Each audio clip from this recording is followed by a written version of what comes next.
Greetings, YouTube. I apologize for the poor lighting, but I didn't want to disturb Mandarin.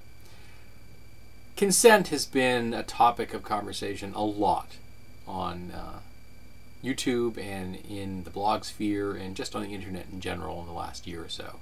And it's important. It's a topic that we should be teaching in schools. And I found something recently on someone's blog that I thought was very good at a explanation of consent with a slight different take on it, moderately humorous, that I thought was well worth visiting. And this is from the Rockstar Dinosaur Pirate Princess blog, which is just an awesome name for a blog. And there is some profanity in this. I apologize, but this is what this person wrote. And I think it needs to be included for the full impact to be had. So here we go. If you're still struggling, just imagine instead of initiating sex, you're making them a cup of tea. You say, "Hey, would you like a cup of tea?" And they go, "Oh my God, fuck yes, I would fucking love a cup of tea, thank you." Then you know they want a cup of tea. If you say, "Hey, would you like a cup of tea?" and they and ah and say, "I'm not really sure," then you can make them a cup of tea or not.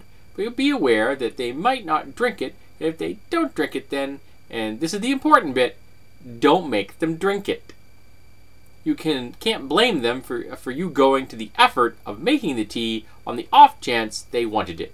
You just have to deal with them not drinking it. Just because you made it doesn't mean you are entitled to watch them drink it. If they say no thank you, then don't make them tea at all. Don't make them tea. Don't make them tea. Don't get annoyed. Don't make them drink tea. Don't get annoyed at them for not wanting tea. They just don't want tea. Okay? They may say, "Yes, please. That's kind of you." And then when the tea arrives, they actually don't want the tea at all. Sure, that's kind of annoying as you've gone to the effort of making tea, but they remain under no obligation to drink the tea. They did want tea, now they don't. Sometimes people change their minds in the time it takes to boil that kettle, brew the tea, and add the milk, though that is an atrocity. Tea does not have milk. And it's okay for people to change their mind, and you are still not entitled to watch them drink it even though you went to the trouble of making it. If they are unconscious, don't make them tea.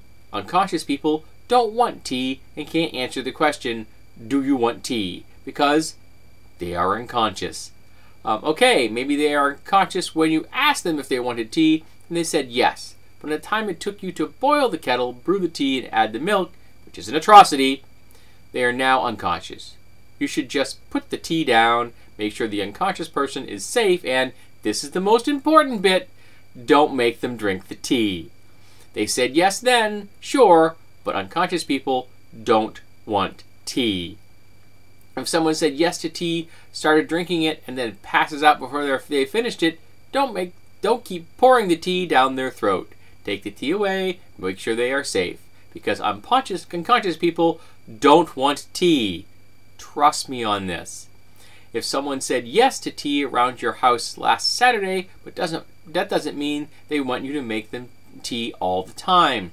They don't want you to come around and unexpectedly to their place and make them tea and force them to drink it, going, "But you wanted tea last week," or wake up to find you pouring tea down their throat going, "But you wanted tea last night." Do you think this is a stupid analogy? Yes. You know this already. Of course you wouldn't force feed someone tea because they said yes to a cup of tea last week. Of course you wouldn't pour tea down the throat of an unconscious person because they said yes to tea 5 minutes ago when they were conscious.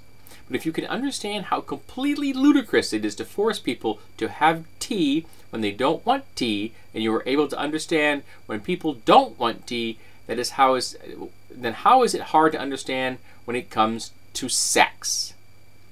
Whether it's tea or sex, consent is everything. Parting comment. And on that note, I'm going to go make myself a cup of tea. I am not going to make myself a cup of tea. I think that's a wonderful explanation, a wonderful analogy for consent that puts it in a slightly absurd but also means it's more approachable, because there is no emotionally loaded attachment to tea. Well, unless you're British. So maybe there is an emotionally loaded attachment to tea if you're British. But for the rest of us, there is far less emotional attachment to the concept of drinking tea than there is to sex. And whereas some people feel that they are entitled to sex, few people feel that they are entitled to force tea upon others. And maybe this slight shift in the analogy will help to open up a few doorways into people's minds. I thought it was well done. And like I said, Rockstar Dinosaur Pirate Princess is just an awesome blog name.